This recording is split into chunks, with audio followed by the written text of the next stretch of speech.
Hey guys, welcome back to the Inner Circle. I'm Tyler Phillips. Ben, I'm so tempted to do it. And I'm Yes. Lawrence Algie. Brandon, we discussed this. Can I please come out? Wait, he's here? Yeah, he saw The Favorite, so now he wants to join us. I haven't seen the light in years. How'd you watch The Favorite? Piracy sites. Come on, Brandon, let's go. Disclaimer, he did not use piracy sites. Is that you, my boy? Don't touch me there. I thought he was your daddy. I thought that was... Hi there. What would you like for Christmas? To come out into the light. Can I stay? Sure, buddy. It's good to know the camera isn't looking at me right now. Just it's confirmed. Sometimes I don't know when it's going to cut to me, but right there, I know it's not going to be on me. And I'm Brandon Wright. Ugh. Back from the grave. Yeah. When's the last time you were on a podcast? Yeah. It was the Stan Lee tribute, right? Oh yeah, it was. It was the thumbnal where I'm holding The not Stan Lee thing. Holding the keyblade. The not Marvel thing. You're right. Yeah. I'm just a filthy keyblade wielder. But This is not about it right now. anyway, so this week we went to the theaters, journeyed very far to AMC, and saw The Favorite, starring Emma Stone, Some other people. Welch. What's the other girl's name? Rachel Weisz. Rachel Weisz. Okay, I have a friend named Welch, and I just thought that. Olivia Coleman, I think. Olivia Coleman, and all of them are up for an Oscar. Yes. Like The movie itself, The 10. movie itself, 10. Yeah. The movie is shot kind of like it's a tension Weirdly. builder. Long story short, the movie is a tension building, Mm-hmm. like relationship, like who's the favorite type of movie. It's in the title. Can we? I feel like this will shape our opinions, or we'll know where everyone stands. Who's your favorite out of the two? Personally, I like Rachel Weisz's acting. Character-wise, I don't know. I kind of found myself rooting for both of them at one point. At the beginning I rooted for Emma Stone's character. Near the middle I switched to Rachel Weisz, and I stayed there to the end of the movie. Yep, I agree with that. Yeah. And I stayed with Emma Stone the whole time.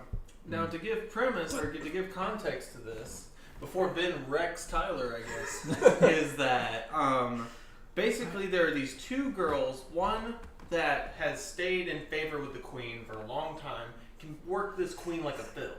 It's like Yes. perfect. And then you have Emma Stone's character that's just like, she's been in whorehouses. It's implied that she's just been in the mud. And like, she's trying to climb her way up, and she is a very charismatic person, which even hides to the audience what could lie underneath. Which, I mean, the first thing we learn about Emma Stone's character is that she was originally of like a great household, very known name. Are we going into like spoilers already? I don't think that's a spoiler. That's the very beginning, though. That's the very beginning. Yeah. We know that she was a very high class, ended up at the bottom, and had to climb her way up. So it kind of gives an interesting dynamic in this movie. What is it? Ben talked about this earlier. The main thing that I love about this film is how uncomfortable it made me feel. Oh, yeah. Just through how flat everything was in terms of saturation, in my opinion. Everything was, it's like that kind of thing where the shots are so well composed, and the colors are flat, but the image is also in sharp focus. I don't know how else to describe it. It's like, and also the use of like ultra wide lens it kind of alters what you see on screen to where it's slightly curved on the edges, and it makes me feel very uncomfortable. And I definitely agree with you on that, but there was 3 lenses. There was the normal lens, the wide angle lens, and then the wide angle normal lens. Like, it didn't curve around the edge, but I could tell it was wide angle sometimes in there. And it was kind of interesting because they hit it so well. I was in there calling, that's a wide angle camera, but it doesn't curve. So it's interesting. I think the only time it curved was when they were doing a pan. And that was the interesting part. No, it's like, it doesn't have to be a ultra visual curve, but you can tell it if you like stare at it for a little bit. Like, Are you saying you can barely tell that the image was distorted?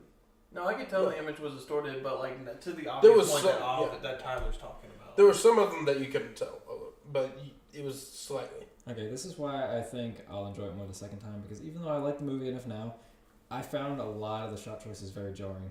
I found it really it took me out of it. Like, I can't help it because I know this is a very well-respected movie, and I'm sure it's great upon a second viewing, but the first time I watched it, I was just kind of reminded that I'm in a theater watching a movie when I saw Do you the think shots. we're going I to felt attack that same you for way your though. opinion? Yeah. When I was watching the movie, because the camera choice especially, but also the use of dissolves and overlay. Mm-hmm. It just stuck out to me because there are a lot of dissolving scenes in that movie. Mhm. And the entire time I'm watching, I'm like, okay, I know I'm watching a movie, I love but that. why did you use this? Why dissolves? You want to know why I mean- I know that the shots were like well composed, and there was a reason he didn't just make a stupid lens choice. They're like, oh shit, dude. I guess just give me the 16 millimeters. You know? It's definitely not that. Yeah, it's like you can just tell by how he directed the final scene that this guy was trying to push a message this entire movie. Yeah.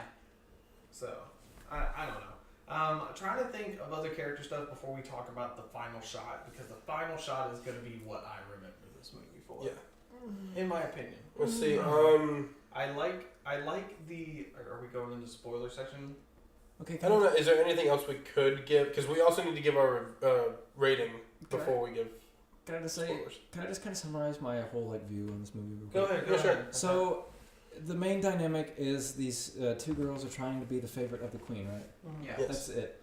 So it's really well made, very well written. I love the acting. The tension between the two characters is great. But one of them wants to be the favorite. So what? Like what else? Like, it's just these two people. One of them wants to be the favorite, and then one Well, of them. It's Very- royalty. It's but- like a fight for I survival don't in think the that world. stakes are what It's like- matters here. It's more of a character development. Yeah, but it's like Yeah. you know how Citizen Kane is like hailed as one of the greatest movies ever. But like honestly, I feel like that's just for its time. And if you watch it now, it's just kind of like it's a good movie, but it's just kind of like okay, a guy died, and they're trying to figure out what Rosebud meant. So what? It's See, a but I character- thought it the was a thing fight is, for it's survival. not- That's it's not the- interesting since you gave that movie a 10. I guess Citizen Kane. You did. Like, one of the first times we were reviewing things, you said, for No, me, Citizen Kane, for me, a 10 is like Citizen Kane. I do and love then it. 5 is like I this. do- That's what you said. Exactly. I do love it. I do love it, but like I don't think it should be hailed as like the Are your- greatest above all else. Are your favorite movies those that involve like big scopes and like big No. scope and stakes, No. or big character motivation? No, I like the favorite. I'm just saying. No.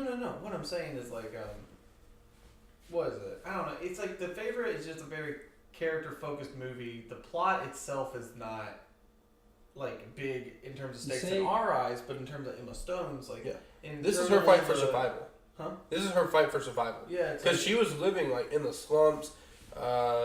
As she was a maid, which is, I mean, it's obvious in the trailer, she is a maid at the beginning.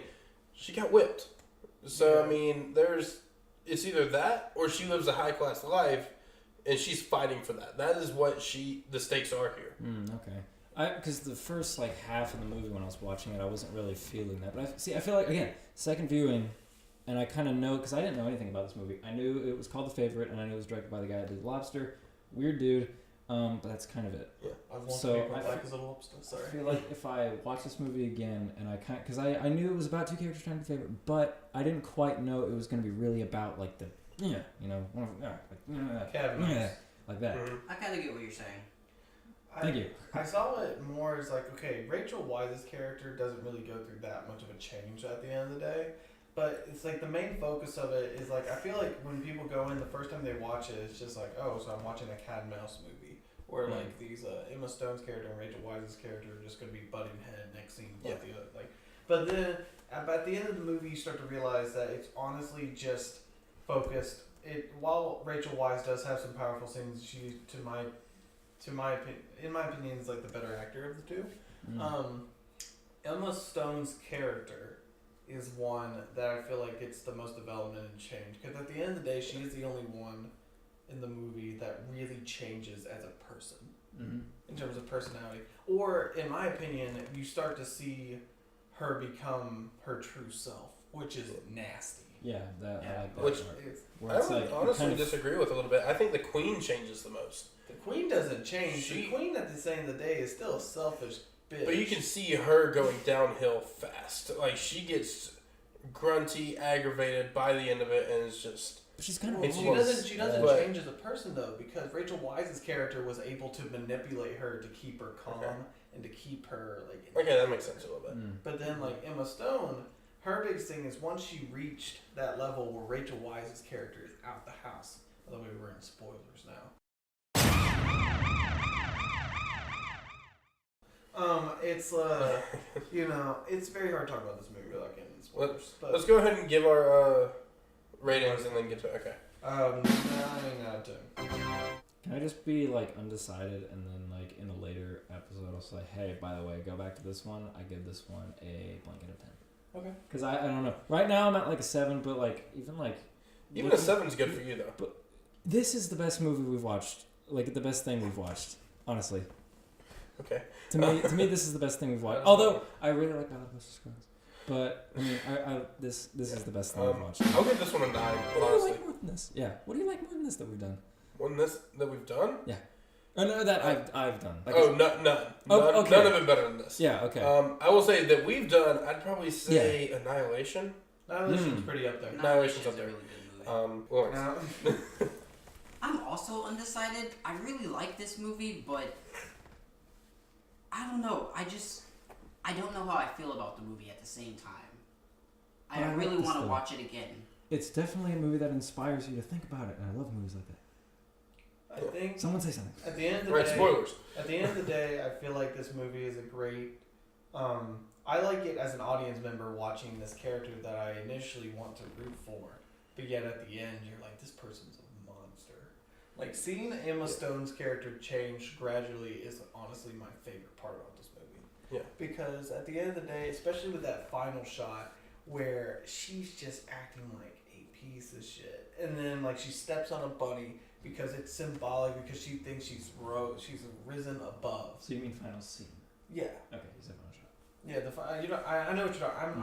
I'll eventually get to the final shot, but it's like the queen is just like, I need something to lean on, and like she's like, get over here. She's on her knees, like down to the level of being used as like a fucking like a stick. So we are in spoilers now.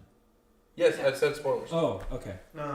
And at that moment, you see a super I can never say it right. Superimposition? Yeah, of like bunnies running across, and people will have debates about what they think about that shot, but I think it's actually pretty genius because it shows that she's still not up to that status, No. as opposed to Rachel Weisz, who you could argue has power over the queen. This Emma Stone is still the queen's bitch. Brandon's going for the throat. She's a yes man. This is why I wanted him back on this. She is a yes man through and through. Rachel Weisz is uncompromising. Yes. So. See, I just haven't been on here long enough, but if you want me to swear, I will. And I think this is perfectly explained when the queen gets told to ditch her, and it's the queen saying, "She never asked anything of me like you do," and that's literally just where the queen takes power. She says, "Get out of here. I'm going with her because I can boss her around." I feel like that's kind of foreshadowing as well to the end, saying like she's still going to be low. And also, to your point that you talked to me right after the movie, I talked to you about it. That Rachel Weisz's character said, "You think you've won?" Yeah, you really won. And she did not. She won the battle, but she didn't win the war. Like Rachel Weisz the entire time knows what Emma Stone's doing. Yeah. It's like she knows. She's like, okay, but this she Oh. realized. When she said it's like you think you've won, it's not that kind of game, it's like a different game. Is that the line you're talking about? Yeah. Or she- Yeah. That whole time I thought she was like gonna kill Emma Stone, but now I get what she was saying. That Mhm. she's Yeah, no. now gonna be like, the queen's like, nah, I'm gonna lean on you, like that kind of thing. Am I correct? I don't know. The queen's pawn, Yeah. as Brandon's put it before. But Technically, it's if my like parents watch this, I don't know if I can swear. I love movies that make me feel a certain way about character and love to it isn't just like oh it would be cool if the audience sees this twist coming. Yeah. They won't see it coming. Like she was the villain all along. But it's like very gradual. Like to the point where like you're like thinking, oh, it's not a twist. This is just who she is, and it's just very slowly through the runtime being revealed to us, like her true intentions. Because this movie, I don't believe, has any inner monologue narration. No. It doesn't. Not at all. So you're just seeing Emma Stone from how you can see her from external view. You don't really get if I do this, the queen will like me more because I want to be above this. You just get it throughout time in her actions. That's perfectly explains too why Emma Stone and Rachel Weisz are not the lead actors. They're the supporting actors in this movie. The queen, I can't remember. Olivia Coleman. Yeah. Olivia Coleman. She is the main actor. I don't know how, but she is the main actor in this movie. We're getting close to time. Is anything else you guys want to mention? No, okay. I think I'm done here. I want to go back to my dungeon. Are you tired of us already? Don't ask questions. You don't want to know the answer to. Oh, man. I hurt. I got just two more things that I think about this movie. One, going back to what you said about the cat and mouse, I really, looking back at it, I really like that. This is a very personal movie. Mm-hmm. And, I mean, there are a lot of personal movies out there, but there's always, a lot of big stakes somewhere involved. This movie, there really aren't a lot of stakes going on. The biggest stake is whether or not Emma Stone's going to be top dog, or she's just going to be a regular maid. I just remember something. Got the whole war going. You have another one, so go ahead and finish that. And I really like that. And what was my second one? Oh, Rachel Weisz.